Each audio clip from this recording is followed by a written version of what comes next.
Para sa karagdagan detalye tungkol sa engkwentro ng mga miyembro ng PSG at hinihinalang NPA sa Arakan, Cotabato, nasa linya ng telepono ang tagapagsalita ng PSG, si Lieutenant Colonel Michael Aquino. Magandang umaga po sa inyo, sir.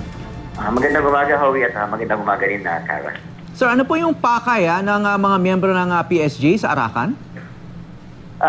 Yung ano kasi, yung movement kasi natin is, mayroon tayong admin movement papuntang Cagayan, no? Kasi syempre maraming activities ang command dito, especially nung nagkaroon ng dito ng mga yung pangyari dito sa Marawi, no? So, tayo ng maraming activities diyan. So, mayroon tayong mga regular na coordination sa mga authorities, no? At mga security forces diyan sa Cagayan area. Kasi sir, yung pag sinabing PSG, no, either advanced party ng Pangulo o kasama mismo ng Pangulo. So, Yes, sila ba ay nag-surveillance muna bago bumiyahe sa Mindanao ang Pangulo?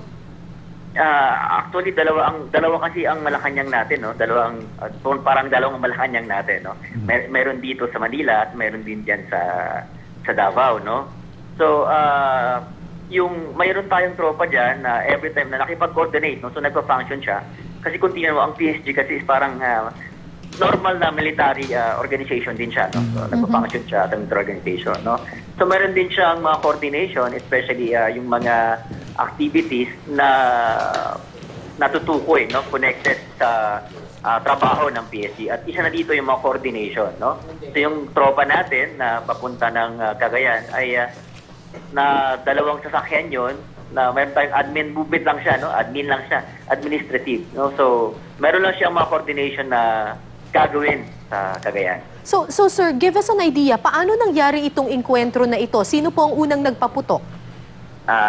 Ang story ng mga tropa natin is that nung nag-move sila around 5 to 6 a.m. yun eh. So, initially may nakita sila mga naka-uniforme, no? So, syempre, ang normal natin kasi dyan, pag naka-uniform yan, ipag-distat ka, di ba? So, pero nung at closer examination ng mga tao, nung nakita nila yung nasa taas, ay natiktikan nila na itong mga sundalo tumato, pinutukan na nila, no? Doon na nagkaputuhan, doon na nagkabakbakan. Pagkatapos nung makita nila na hindi talaga totoong sundalo tumato.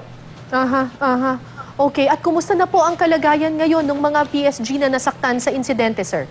Unfortunately, mayroon tayong 4 na wounded, pero okay naman sila ngayon, no? Ang maganda naman na slight lang yung kanilang mga wound, no? At sila ngayon ay nasa hospital na diyan sa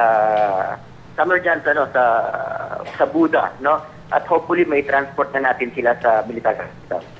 Maraming salamat po sa inyo, Lieutenant Colonel Michael Aquino, ang tagapagsalita ng PSG.